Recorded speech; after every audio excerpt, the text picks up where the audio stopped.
Hello friends, welcome to JS analysis centre. तो daily current affair के session में आज हम डिस्कस करेंगे 28 फरवरी का करंट अफेयर। करंट अफेयर के साथ साथ जितने भी इंपॉर्टेंट एक्स्ट्रा फैक्ट होंगे सारे को डिस्कस करेंगे। साथ ही इसका पीडीएफ इस वीडियो के डिस्क्रिप्शन से आप डाउनलोड कर सकते हैं। तो वीडियो को अंत तक देखिए। अंत में आप सभी से 2 प्रश्न पूछूंगा, उसका आंसर आपको नीचे कमेंट में लिखना है। तो अब चलिए स्टार्ट करते हैं। पहला क्वेश्चन है, हाल ही में तीसरा राष्ट्रीय प्रोटीन दिवस कब मनाया गया? तो राष्ट्रीय प्रोटीन दिवस हर साल मनाया जाता है 27 फरवरी को। Option C right answer. पहली बार यह दिवस मनाया गया था 2019 में, उस हिसाब से 2022 में इस दिवस का ये तीसरा संस्करण है। तो प्रोटीन युक्त भोजन के इस्तेमाल का बढ़ावा देने और प्रोटीन की कमी से क्या नुकसान हो सकता है उसके प्रति लोगों को जागरूक करने के लिए हर साल 27 फरवरी को राष्ट्रीय प्रोटीन दिवस मनाया जाता है। 2022 का थीम है इस दिवस का फूड फ्यूचरिज्म। अब देखिए, फरवरी माह खत्म हो चुका है। इस फरवरी माह में जितने भी इंपॉर्टेंट दिवस मनाए गए हैं थीम के साथ एक बार पूरे का फटाफट रिवीजन कर लीजिए। 1 फरवरी को हर साल भारतीय तटरक्षक बल स्थापना दिवस मनाया जाता है। 2 फरवरी को विश्व आर्द्र भूमि दिवस मनाया जाता है। 2022 का थीम है wetlands action for people and nature.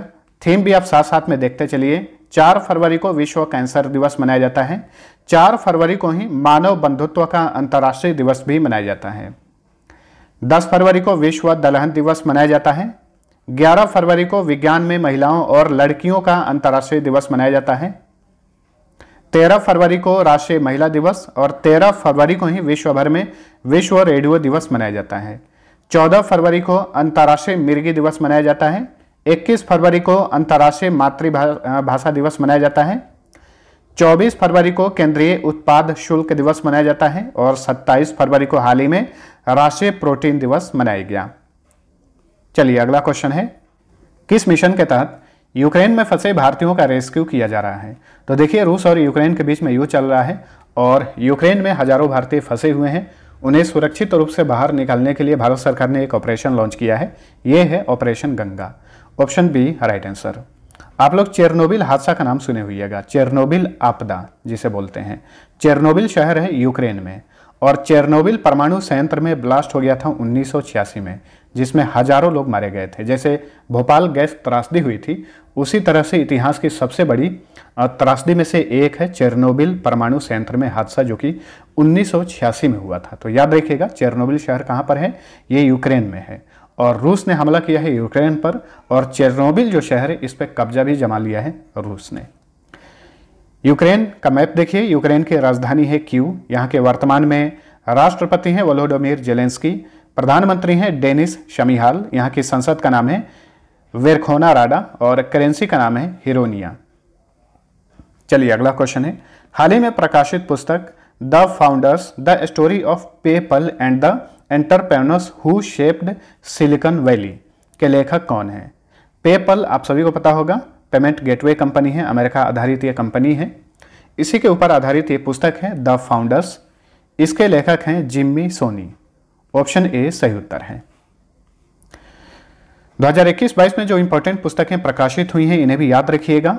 उड़ान एक मजदूर बच्चे की के लेखक हैं Mithilesh Tiwari. The great tech game के लेखक हैं Anirudh Suri. A nation to protect इसके लेखक हैं Prem Gandhi Modi. A history of Sriniketan के लेखक हैं Uma Das Gupta. How to prevent the next pandemic के लेखक हैं Bill Gates. Golden boy Neeraj Chopra के लेखक हैं नवदीप सिंह गिल। रतन एन टाटा जो कि रतन टाटा की बायोग्राफी है, इसके लेखक हैं doctor Thomas Matthew. Fearless governance के लेखक हैं किरण बेदी। अगला क्वेश्चन है, सीनियर राष्ट्रीय शतरंज चैंपियनशिप 2022 का मेजबान शहर कौन सा है? तो देखिए, सीनियर राष्ट्रीय चेस चैंपियनशिप का आयोजन किया जा रहा है उत्तर प्रदेश के कानपुर में। Option D right answer. Kanpur किस नदी के किनारे है? तो ये गंगा नदी के किनारे हैं। और याद रखिए, 2 प्रमुख संस्थान भारतीय दलहन शोध संस्थान और भारतीय चीनी तकनीकी संस्थान कानपुर में ही स्थित हैं। अब शतरंज से रिलेटेड हाल ही फिलहाल में जितने भी महत्वपूर्ण करेंट अफेयर बने हैं इन्हें भी याद रखिएगा, आगामी परीक्षाओं के लिए इंपॉर्टेंट है।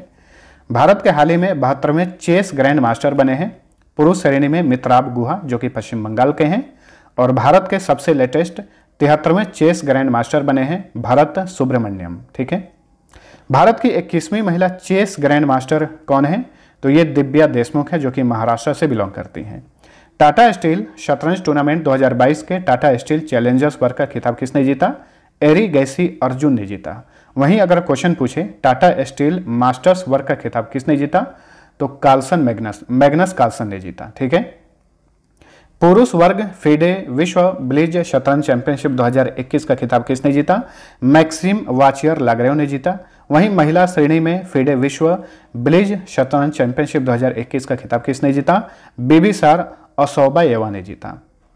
और फीडे विश्व शतरंज चैंपियनशिप 2021 के विजेता कौन है?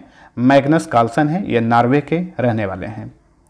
विश्व रैपिड शतरंज चैंपियनशिप 2021 का खिताब किसने जीता?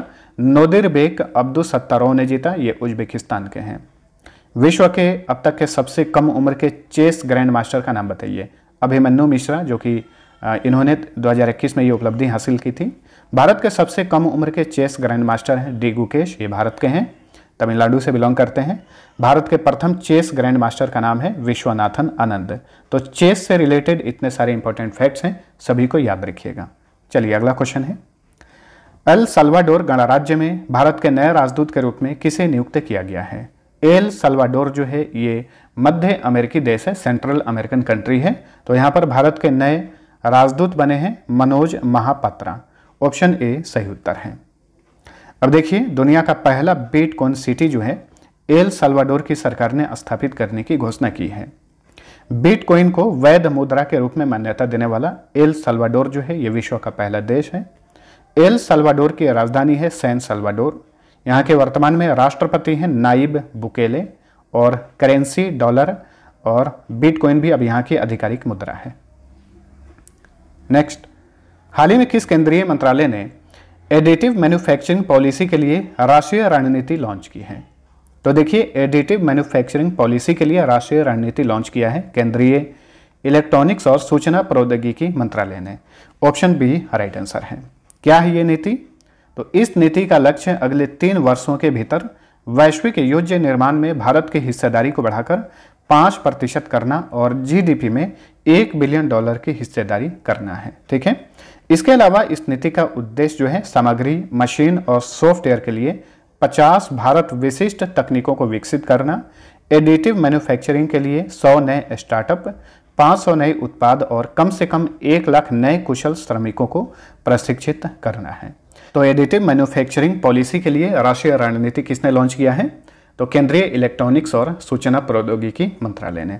इस मंत्रालय के मंत्री हैं अश्विनी वैष्णव। उनके पास 2 और मंत्रालय हैं, रेल मंत्रालय और संचार मंत्रालय।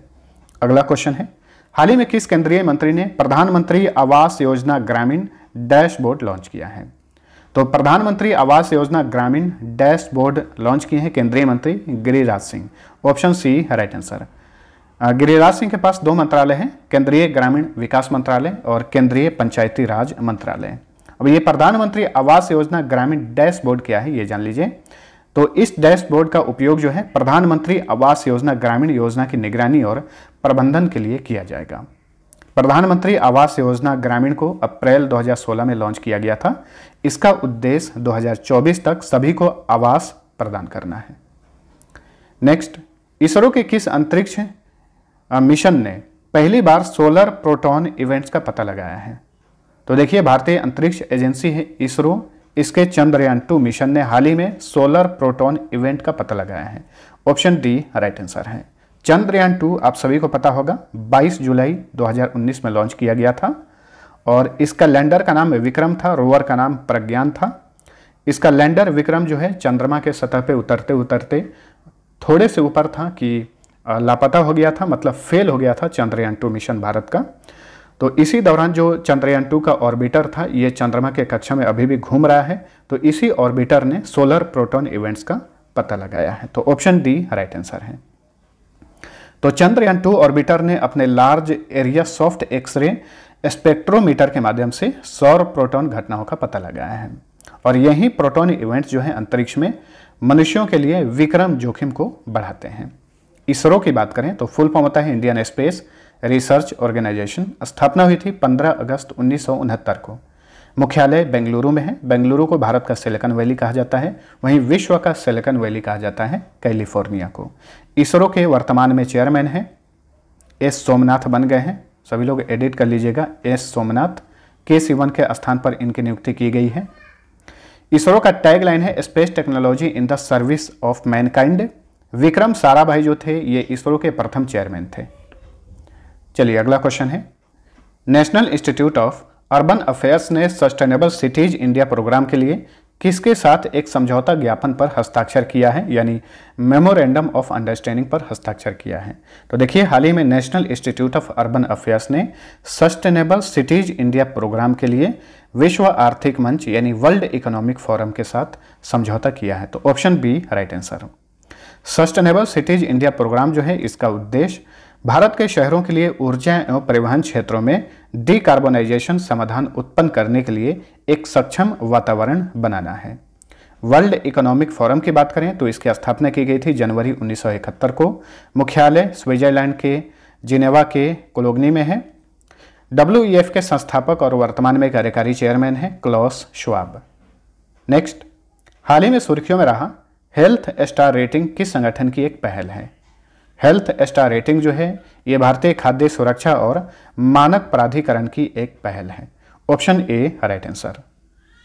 तो भारतीय खाद्य सुरक्षा और मानक प्राधिकरण के निर्देशों के तहत अब पैकेज्ड खाद्य पदार्थों पर हेल्थ स्टार रेटिंग दर्शाई जाएगी। स्टार्स की संख्या इंगित करेगी कि वस्तु कितनी स्वास्थ्य और अस्वस्थ है, और ये रेटिंग खाद्य पदार्थ में मौजूद वसा, चीनी और नमक की मात्रा पर आधारित होगी। ठीक है, तो हेल्थ स्टार रेटिंग किसकी पहल है? भारतीय खाद्य सुरक्षा और मानक प्राधिकरण की ये पहल है। यहाँ पे FSSAI का फुल फॉर्म होता है food safety and standards authority of India. इसका गठन किया गया था 5 सितंबर 2008 को। मुख्यालय नई दिल्ली में है। वर्तमान में इसके चेयरमैन हैं राजेश भूषण और CEO हैं अरुण सिंघल। तो फ्रेंड्स ये था हमारा आज का करंट अफेयर। वीडियो पसंद आया है तो लाइक और शेयर जरूर करना। अब डेली की तरह फटाफट पिछले क्लास का क्विक रिवीजन कर लीजिए। पहला क्वेश्चन है, मीराबाई चानू ने 2022 सिंगापुर वेट लिफ्टिंग इंटरनेशनल में कौन सा पदक जीता? Gold medal. 27 फरवरी 2022 से भारत और जापान के बीच संयुक्त सैन्य अभ्यास धर्म गार्जियन का तीसरा संस्करण कहां पर शुरू हुआ है? बेलगाम में शुरू हुआ है। बेलगाम को ही बेलागावी भी कहा जाता है जो कि कर्नाटक में है। अंतर्राष्ट्रीय बौद्धिक संपदा सूचकांक 2022 में 55 देशों में भारत किस स्थान पर है? इसमें भारत 43वें स्थान पर है और पहले स्थान पर है USA यानी अमेरिका। केंद्रीय मंत्री नारायण तातू राणे ने किस स्थान पर एक MSME प्रौद्योगिकी केंद्र स्थापित करने की घोषणा की है? महाराष्ट्र के सिंधुदुर्ग में। हाल ही में हेमानंद बिस्वाल का 82 साल की उम्र में निधन हो गया। वे किस राज्य के प्रथम आदिवासी मुख्यमंत्री थे? ओडिशा के। 2022 का पोलियो राष्ट्रीय टीकाकरण दिवस किस दिन मनाया गया? 27 फरवरी को मनाया गया।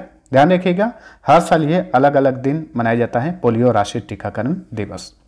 किस देश में भारतीय उच्चायोग ने सुवर्णो जयंती छात्रवृत्ति पोर्टल लॉन्च किया है? बांग्लादेश में। अमेरिकी सुप्रीम कोर्ट में न्यायाधीश बनने वाली पहली अश्वेत महिला कौन बनी है? इनका नाम है केतनजी ब्राउन जैक्सन। दुनिया का सबसे छोटा वियरेबल एयर प्यूरिफायर किसने लॉन्च किया है? IIT दिल्ली ने। प्रतिष्ठित बेल्जमान पदक से सम्मानित होने वाले प्रथम भारतीय कौन बने हैं? दीपक धर। किस कबड्डी टीम ने 3 बार की चैंपियन पटना पायरेट्स को हराकर पहली बार प्रो कबड्डी लीग 2022 का खिताब जीत लिया है? दबंग दिल्ली ने। पाकिस्तानी सेना में लेफ्टिनेंट कर्नल के पद पर पहुंचने वाले पहले हिंदू अधिकारी कौन बने हैं? इनका नाम है कैलाश कुमार। अब लास्ट क्विज का आंसर जानिए। पहला क्वेश्चन था भूपेश बघेल किस राज्य के मुख्यमंत्री बने हैं? राइट आंसर था ऑप्शन डी छत्तीसगढ़। सभी लोगों ने आंसर सही दिया था। दूसरा क्वेश्चन था टेहरी बांध किस नदी पर बना है? तो टेहरी बांध जो है ये भागीरथी नदी पर है। तो मैक्सिमम लोगों ने आंसर सही दिया था। अब चलिए आज का पहला क्वेश्चन है रेशम कीट पालन के अध्ययन को क्या कहा जाता है? दूसरा क्वेश्चन है निम्न में से किस प्रकार की मिट्टी में पोटास की बहुलता होती है? तो दोनों क्वेश्चन का आंसर नीचे कमेंट करके बताइए। मिलते हैं अगले वीडियो में, तब तक के लिए टेक केयर।